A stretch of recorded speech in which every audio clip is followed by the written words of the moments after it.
Hi friends, welcome back to our YouTube channel. Friends, इस video में बात करने वाले हैं एक नए एनएफओ के बारे में जिसको लेके आई है एचडीएफसी कंपनी। इसका नाम है HDFC Nifty 100 low volatility 30 index fund direct growth NFO. तो इस एनएफओ को आपकी पूरी डिटेल मैं आपके सामने क्लियर करने वाला हूं।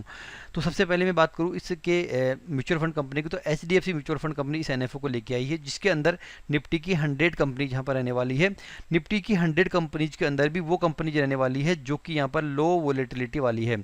उनमें भी केवल 30 कंपनीज आपको यहाँ पर मिलेगी, यानी कि जो निफ्टी 100 है उसके अंदर जो 100 कंपनी लिस्टेड है उनमें से केवल आपको यहाँ पर 30 कंपनी मिलेगी। वो 30 कंपनी जिनके अंदर लास्ट के 1 ईयर के अंदर कम वोलेटिलिटी रही है, यानी बहुत कम चेंजेस रहे हैं, बहुत कम उतार चढ़ाव रहे हैं। यानी कि एक तरीके से जो छोटी कंपनी होती है वो छोटी कंपनी उनके अंदर वोलेटिलिटी ज़्यादा रहती है, लेकिन जो बड़ी कंपनी होती है, लार्ज कैप कंपनी होती है, उनमें वोलेटिलिटी बहुत कम रहती है। तो लास्ट के 1 ईयर के अंदर कम वोलेटिलिटी वाली कंपनी के अंदर आप इन्वेस्टमेंट करना चाहते हैं, यानी कि कम से कम सेफ इन्वेस्टमेंट करना चाहते हैं, उनके लिए एक अच्छा एनएफओ है।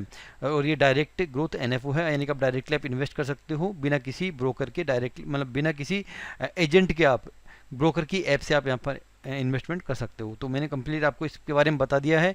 इसकी जो लॉन्चिंग डेट है वो 21 जून को लॉन्च हो चुका है। 5 जुलाई तक ये ओपन रहेगा और 10 जुलाई को इसका अलॉटमेंट मिलेगा और स्टार्टिंग एनएवी यहाँ पर 10 रुपीज़ की है। अगर हम यहाँ पे एक्सपेंस रेशो की बात करें तो एक्सपेंस रेशो अभी यहाँ पर डिक्लेयर किया हुआ नहीं है। एग्जिट लोड भी यहाँ पर कुछ भी डिक्लेयर किया हुआ नहीं है, यानी कि अगर आप इसमें से इन्वेस्ट करने के बाद निकलना चाहते हो तो आपके यहाँ पर कोई चार्जेस लगने वाले नहीं हैं। अगर आप मिनिमम इन्वेस्टमेंट करना चाहते हो तो आप 100 रुपीज़ की एसआईपी कर सकते हो। अगर आप लमसम करना चाहते हो तो आप 100 रुपीज़ का लमसम यहाँ पर स्टार्ट कर सकते हो। इसके जो फंड मैनेजर है वो है अरुण अग्रवाल और निर्माण एस मोरखिया। तो ये जो दोनों फंड मैनेजर हैं उनमें मैं आपकी इनकी डिटेल बता देता हूँ। जो अरुण अग्रवाल है, इन्होंने बीकॉम किया हुआ है और चार्टेड अकाउंटेंट है। इन्होंने एचडीएफसी एएमसी को ज्वाइन करने से पहले इन्होंने एसबीआई फंड्स को, आईसीआईसीआई बैंक को, यूटीआई एसेट मैनेजमेंट कंपनी को इन्होंने मैनेज किया है, यहाँ पर वर्क किया है। तो इनकी बहुत सारे फंड को यहाँ पर मैनेज कर रहे हैं, देख सकते हैं यहाँ पर इतनी बड़ी लिस्ट है। इन सारे फंड को, इंडेक्स फंड को और इनको सबको फंड को ये यहाँ पर मैनेज कर रहे हैं। इसके अलावा जो दूसरे फंड मैनेजर हैं वो यहाँ पर है निर्माण एस मोरखिया। ये जो है इन्होंने यहाँ पर बीएमएस किया है और एमबीए किया है फाइनेंशियल मार्केट के अंदर। इन्होंने एचडीएफसी को ज्वाइन करने से पहले मिराई एसेट कंपनी के अंदर काम किया है और ये इन फंड्स को यहाँ पर मैनेज कर रहे हैं जो आप यहाँ पर स्क्रीन के ऊपर देख पा रहे हैं। यानी कि लगभग दोनों फंड मैनेजर सेम टाइप के फंड्स को यहाँ पर ये मैनेज कर रहे हैं, दोनों मिलकर। तो ये मैंने यहाँ पर आपको फंड मैनेजर की इन्फॉर्मेशन बता दी है। इसके अलावा हम बात करें यहाँ पर कंपनी के बारे में, तो देखिए ये जो कंपनी है वो इंडिया की सेकंड लार्जेस्ट कंपनी है जिसका एयूएम सबसे हाईएस्ट है। 1999 के अंदर कंपनी यहाँ पर स्टेब्लिश हुई थी और जो फंड का बेंचमार्क है वो बेंचमार्क है Nifty 100 low volatility 30 return index. तो ये क्या चीज़ है, ये है हमारे लिए इम्पोर्टेंट जानना कि ये बेंचमार्क क्या है, इसके अंदर कौन कौन सी कंपनीज है, उस पर हम चलते हैं। तो यहाँ पर मैंने इसको ओपन कर लिया है।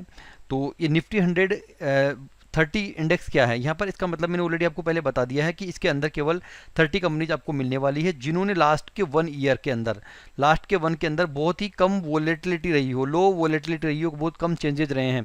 देखिए वोलेटिलिटी उन कंपनी के अंदर ज़्यादा रहेंगी जिन कंपनीज के अंदर यहाँ पर वॉल्यूम बहुत ज़्यादा होते हैं या उनमें कोई भी न्यूज़ के बेसिक पे वो प्राइस कम हो जाती है या ज़्यादा हो जाती है। लेकिन वो लो वोलेटिलिटी उन शेयर्स के अंदर रहती है जिनके ऊपर न्यूज़ का इफेक्ट बहुत कम होता है या वहाँ पर किसी वजह से कोई भी कारण हो सकता है। जैसे कि मान लो एशियन पेंट कंपनी है, एशियन पेंट कंपनी का जो शेयर है लास्ट के 1 ईयर के अंदर ज़्यादा अच्छा परफॉर्म नहीं कर रहा है, वोलेटिलिटी बहुत कम रही है। क्यों रही है, क्योंकि अभी जैसे कि यहाँ पर क्रूड ऑयल की प्राइसेस बढ़ी हुई है, वो एक टेम्परेरी इशू है जिसकी वजह से यहाँ पर एशियन पेंट के या पेंट के जो शेयर वहाँ पर बढ़ नहीं पाए हैं। लेकिन आने वाले टाइम के अंदर तो ये प्रॉब्लम परमानेंट तो रहने से ही एक टेम्परेरी प्रॉब्लम, जब ये प्रॉब्लम सोल्व हो जाएगी तब ये शेयर यहाँ पर बढ़ जाएंगे।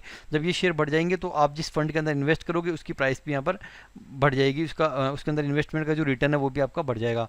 तो यहाँ पर 100 के अंदर से 30 कंपनीज होने वाली है जिनका वॉल्यूम यानी कि वोलेटिलिटी बहुत कम है। तो वो कौन कौन सी कंपनीज है वो मैं आपको बता देता हूँ। उन कंपनीज के अंदर से सबसे ज़्यादा वेटेज जो है 25% के अंदर है फास्ट मूविंग कंज्यूमर गुड्स की कंपनी है, जैसे नेस्ले कंपनी होगी, खाने पीने से रिलेटेड जो कंपनी जो प्रोडक्ट बनाती है ना उसका वॉल्यूम सबसे ज़्यादा है। फिर फाइनेंशियल सर्विसेज हो गए, जैसे बैंक्स वगैरह हो गए, फिर हेल्थ केयर हो गए, कंज्यूमर ड्यूरेबल्स हो गए। तो इन सब का वेटेज इस तरह से यहाँ पर डिफाइन किया हुआ है। अब अगर हम इसकी रिटर्न्स की बात करें तो लास्ट के 1 ईयर के अंदर इनका रिटर्न रहा है 27% का रिटर्न यहाँ पर रहा है। 5 ईयर का जो रिटर्न रहा है वो 14.88% का रिटर्न रहा है यहाँ पर। और जो स्टार्टिंग साल जब से चालू हुआ है तब से लेकर अब तक 3.43 का यहाँ पर रिटर्न रहा है, और अब तक यहाँ पर लगभग 16% का रिटर्न यहाँ पर रहा है। तो ये इनके रिटर्न आप देख सकते हैं। तो ये कौन कौन सी कंपनीज है वो मैं आपको यहाँ पर बता देता हूँ। तो 30 कंपनीज है। तो आप सबसे हाईएस्ट जो वेटेज है वो है यहाँ पर हिंदुस्तान यूनिलीवर लिमिटेड का, उसके बाद में ICICI bank, Britannia, Asian paint, ITC, UltraTech, Marico, HDFC bank, Sun Pharma और रिलायंस सबसे लार्ज की कंपनीज है जिनके अंदर लास्ट के 1 ईयर के अंदर वोलेटिलिटी कम रही है, और इन्हीं के अंदर सबसे ज़्यादा इनका वेटेज है। तो अब वो कंप्लीट लिस्ट मैं आपके सामने शो कर देता हूँ जिनके अंदर आपका इन्वेस्टमेंट यहाँ पर रहने वाला है। तो ये मेरे पास में जो लिस्ट है इसके अंदर टोटल है 100 कंपनीज। ये कंप्लीट लिस्ट देख रहे हैं यहाँ पर, मैं इसको जूम कर लेता हूँ। ये यहाँ पर कंप्लीट लिस्ट है जिसके अंदर आप देख सकते हैं अडानी एनर्जी सॉल्यूशन हो गया, अडानी पावर हो गया, अवनी सुपरमार्केट हो गया, बजाज फाइनेंस हो गया। तो ये कंप्लीट लिस्ट है जिसके अंदर 100 कंपनीज हैं, जो कि निफ्टी 100 की ये 100 कंपनीज है। इसके अंदर LIC भी है, मेरिको गोल्ड भी है, NTPC भी, ये कंपनी 100 है जो कि निफ्टी 100 इंडेक्स की कंपनीज है। अब इन 100 में से उन 30 कंपनीज को यहाँ पर फिल्टर किया हुआ है जिनके अंदर वोलेटिलिटी बहुत कम रही है। अब देख सकते हैं Asian paint, Bajaj auto, Berger paint, Bosch, Britannia, Cipla, Colgate, Dabur, Reddy, doctor Reddy, SCL, Hindustan Unilever limited, ICICI bank, ITC, Kotak Mahindra bank, Larsen टर्बो, Marico, NTPC, Nestle, Pidilite, power grid, Reliance, SBI life insurance company, Sun pharmaceutical industries, TCS, Titan company, Torrent pharma, UltraTech, Wipro limited. तो ये सारी company जो है ये केवल 30 companies है जो यहाँ पर जिनके अंदर यहाँ पर इन्वेस्टमेंट रहने वाला है। और ये सारी की सारी जो कंपनी है वो लार्ज कैप कंपनी है, साथ में यहाँ पर इनके अंदर बहुत ही कम वोलेटिलिटी रही है 1 ईयर के अंदर। तो ये सारी कंपनी के अंदर आपका इन्वेस्टमेंट रहने वाला है। तो अब आपको मैं फाइनल डिसीजन पे लेके जा रहा हूँ कि क्या आपको इस NFO में अप्लाई करना चाहिए या नहीं करना चाहिए, जैसे कि मैं हर NFO के अंदर आपको मैं बताता हूँ। तो मैं आपको बोलूँगा कि देखिए सबसे कम रिस्की है, रिस्क बहुत कम है इसके अंदर,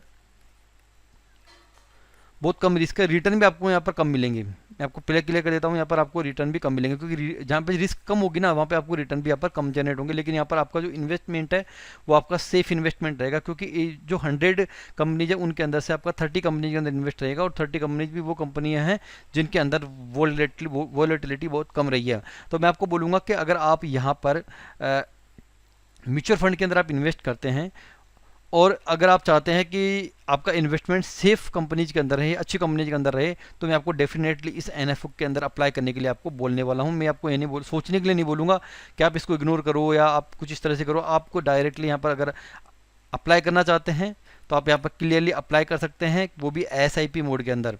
SIP मोड के अंदर आप अप्लाई कर सकते हैं। लमसम अगर आप करना चाहते हैं तो आप लमसम भी आप यहाँ पर स्टार्टिंग में लमसम से भी पेमेंट कर सकते हैं। तो क्योंकि देखिए ये जो कंपनीज है ना, लिस्टेड कंपनी है, इन कंपनीज के ऑलरेडी मैंने बहुत सारे शेयर ले रखे हैं। एशियन पेंट के भी ले रखे हैं, बजाज का भी ले रखा है मैंने, और अगर आप देखिए तो मैंने SCL के भी ले रखे हैं, HDFC के भी ले रखे हैं, ICICI के भी ले रखे हैं, कोटक के भी ले रखे हैं।